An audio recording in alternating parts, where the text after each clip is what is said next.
For 11 years, my husband's family treated me like I was the woman he had settled for. At family dinners, they talked over me. At holidays, they expected me to help in the kitchen while everyone else discussed important decisions. When my mother-in-law introduced me, she never said, "This is my daughter-in-law, Emily." She said, "This is Daniel's wife." As if my name didn't matter, as if I was temporary. And for years, I stayed quiet. Not because I didn't notice. I noticed everything. I noticed how my sister-in-law, Jessica, could say one sentence about money and everyone at the table would listen. Then I could say the exact same thing, and someone would change the subject.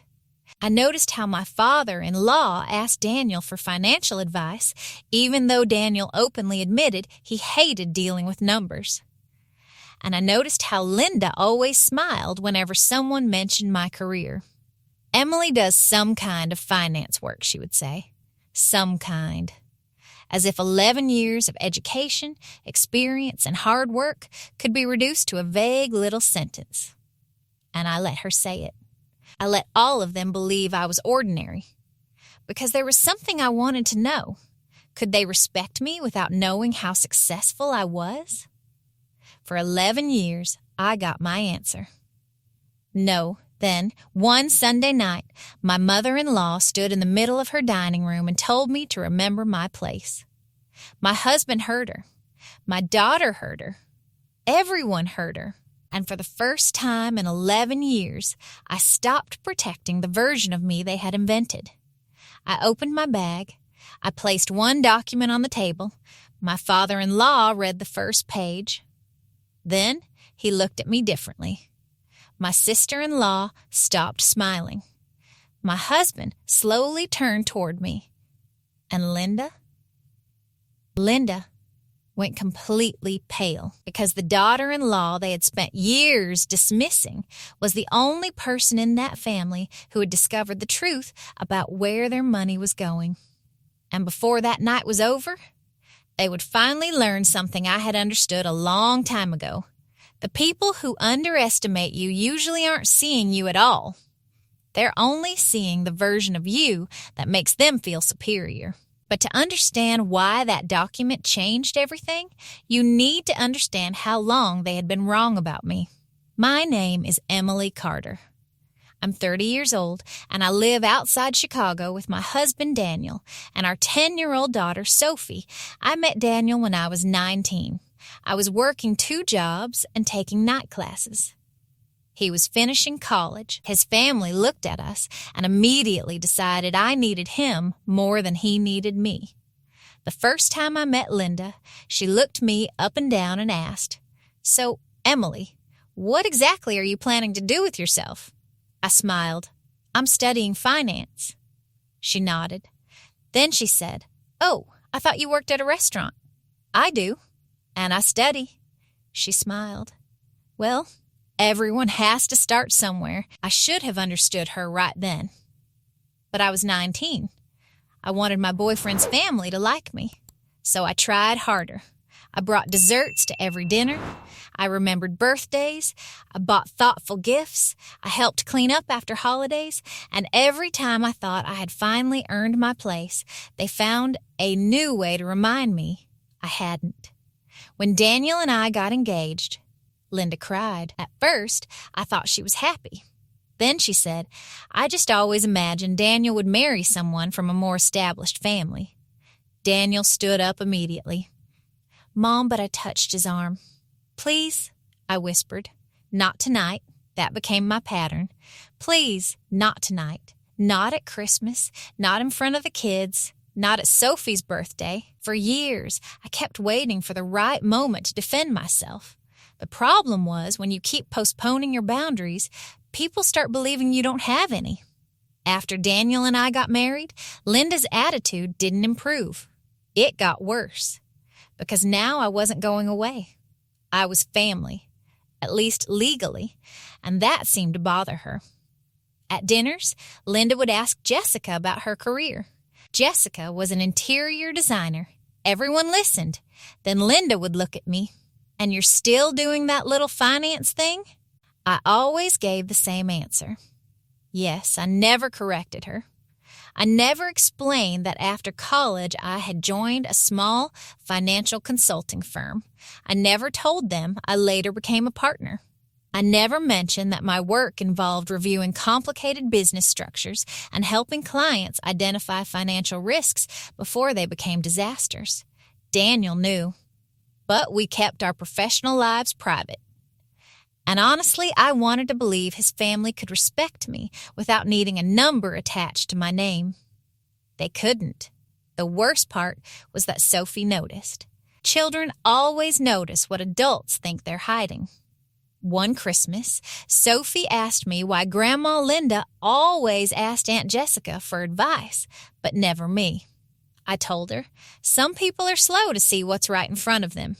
Sophie thought about that. Then she asked, "Are they ever going to see you?" I smiled. I don't know, but I made myself a promise. I would never teach my daughter that a woman has to earn basic respect by proving she is useful. For years, I believed I could survive their behavior as long as it only hurt me. Then, Robert got sick. Daniel's father had never been especially affectionate toward me, but he had always been fair. And compared to Linda, fair felt almost kind. One night, Daniel called me from the hospital. "Dad wants to see you." I drove there immediately. Robert was sitting in bed when I walked in. He looked exhausted, older than I had ever seen him. "Emily," he said, "close the door." I did. Then he handed me a folder.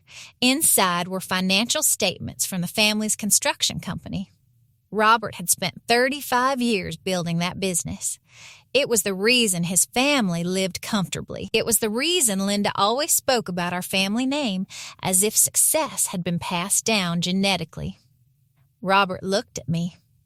"Daniel says you're good with financial things." For a second, I almost laughed. After 11 years, that was apparently still what people thought I did. But I opened the folder. And within 10 minutes, something felt wrong. Not obvious. Not enough to accuse anyone. But the numbers didn't move the way they should have. Revenue was steady. Expenses were rising. And some vendor payments were appearing again and again without matching the company's normal operations.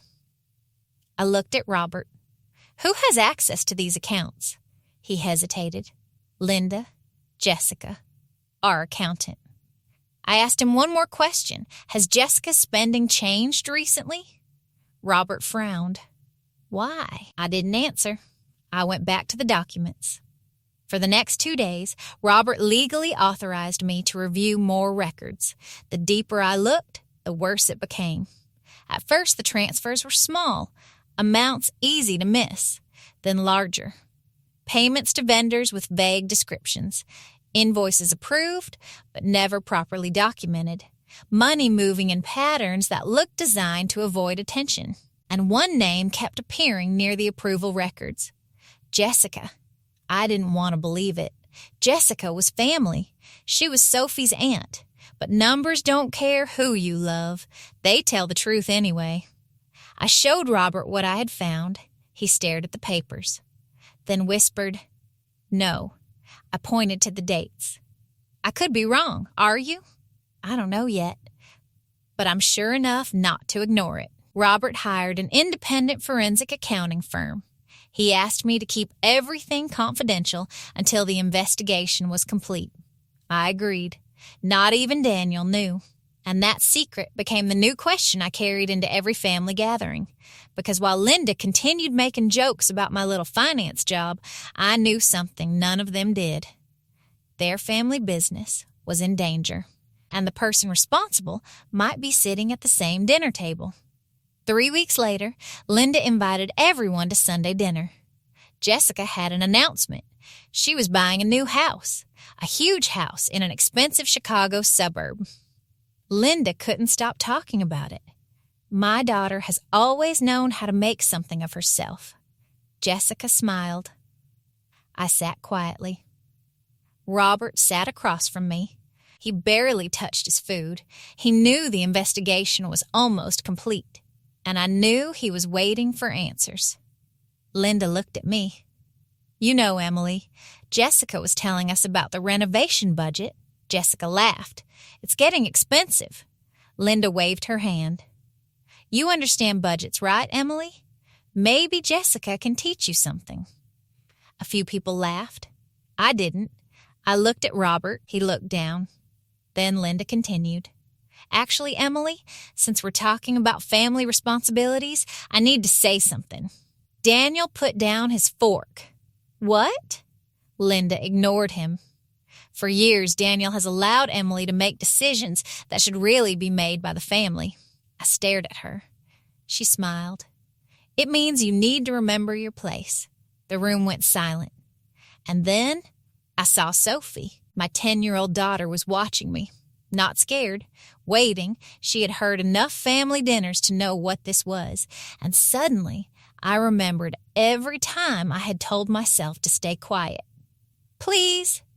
Not tonight, but I wasn't 19 anymore, and Sophie was watching. So I stood up. Linda smiled. Where are you going? I picked up my bag. Then I walked back to the table. I placed an envelope in front of Robert. This is what I came to tell everyone tonight. Linda frowned. What is that?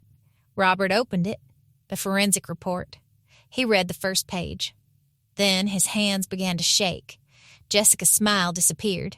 Daniel looked at me. Emily? I said nothing. Robert slowly looked up. The investigation is complete. Nobody moved. Jessica laughed nervously. What investigation? Robert looked at his daughter. Then back at the report. Someone has been stealing from the company. Linda went pale. Jessica stood. What? Robert turned the report toward her. She looked down. I watched her eyes move across the page. Once, twice, then she looked at me. And for the first time in 11 years, she didn't look down on me. She looked afraid. Linda turned toward me. You knew? Yes. How long? Long enough to make sure I had the truth before I spoke. Jessica shook her head. This is ridiculous. Robert's voice rose. Then explain the transfers. Jessica went silent. Explain the vendors. Nothing. Explain the money used for your house. Jessica's face collapsed. Linda looked from her daughter to me, then back again.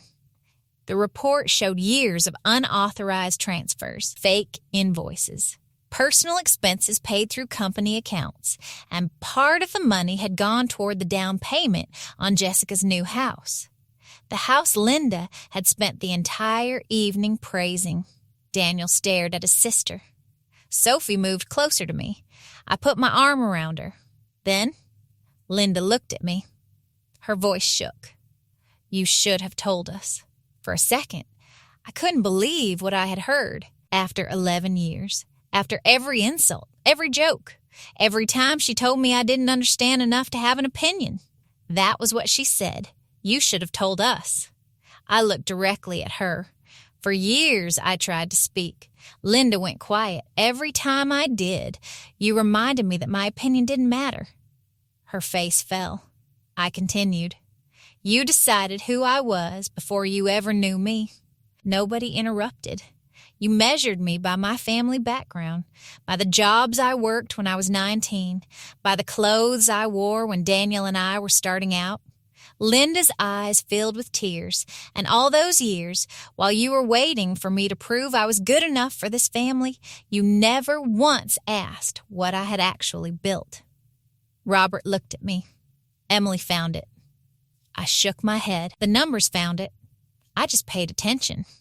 Then I looked at Linda. For years, you told me to remember my place. Nobody breathed. I held her eyes. Tonight, you finally learned it. Linda began crying, but I wasn't finished. My place was never beneath this family. I looked around the table. My place was beside my husband, beside my daughter, and anywhere my character, my work, and my choices put me. Daniel slowly stood beside me. Then he said something I hadn't expected. I failed you too. I turned toward him. He looked at me with tears in his eyes. For years I defended you after they hurt you. He looked at Linda. At the end of the night, in private. Then he looked back at me. I should have stopped it before you had to defend yourself. That hurt, but it also mattered, because he finally understood. Respect isn't protection after the damage is done. Sometimes it's refusing to let the damage happen. Jessica eventually admitted what she had done. The company survived. Barely, Robert removed her access to the business. Lawyers became involved, and for months, the family barely spoke. But the moment I remember most happened 3 weeks later. Linda came to my house alone. Sophie was upstairs. Daniel was at work. Linda stood in my kitchen and looked smaller than I had ever seen her. I was wrong about you. I waited. She looked down. I thought I knew what kind of person you were. You did. She looked confused. I continued. You knew I worked hard. You knew I loved your son. You knew I showed up for this family. You just decided none of those things were worth respecting. Linda's eyes filled. I don't know why I treated you that way. I do. She looked up. Why? Because respecting me would have meant admitting you were wrong about me. She didn't argue. For the first time, she couldn't. Then she whispered, Can you forgive me? I thought about every holiday, every insult, every time I had swallowed my words just to keep the peace. Then I thought about Sophie, and I said, I can choose to stop carrying anger. That doesn't mean you've earned back my trust. Linda nodded slowly, and if you want a relationship with me, I continued, or with Sophie. Respect can't begin when I prove I'm useful to you. She wiped her eyes. I understand. I hope you do. Over time, things changed. Not perfectly. People don't become better because they get embarrassed once. Trust takes longer. Respect takes longer too. But Daniel changed first. At family dinners, he spoke up before I had to. If someone interrupted me, he stopped them. If Linda made a comment, he didn't laugh it off. And Sophie noticed. One afternoon, she asked me, Mom, are they finally seeing you? I smiled. Maybe. She waited for more. But I stopped needing them to. That was the biggest truth of all. For years, I thought their respect would finally make me feel valuable. I thought Linda accepting me would finally make me feel like I belonged. But I belonged to myself long before they ever learned my worth. They didn't make me successful by finally recognizing me. They didn't make me valuable by finally respecting me. They just lost the ability to pretend they hadn't seen the truth. So let me ask you something. If you spent years being disrespected by your husband's family and then discovered you were the only person who could expose a truth that would change everything, would you have stayed quiet to protect the family? Or would you have finally shown them exactly who they had been underestimating? Tell me honestly in the comments. And if stories about hidden truths, family betrayal, emotional revenge without losing your dignity, and the moment someone finally stops accepting disrespect are the kind of stories that stay with you, welcome to Calm Family Secrets. Because sometimes the people who underestimate you for years are the ones who are most shocked when they finally learn the truth.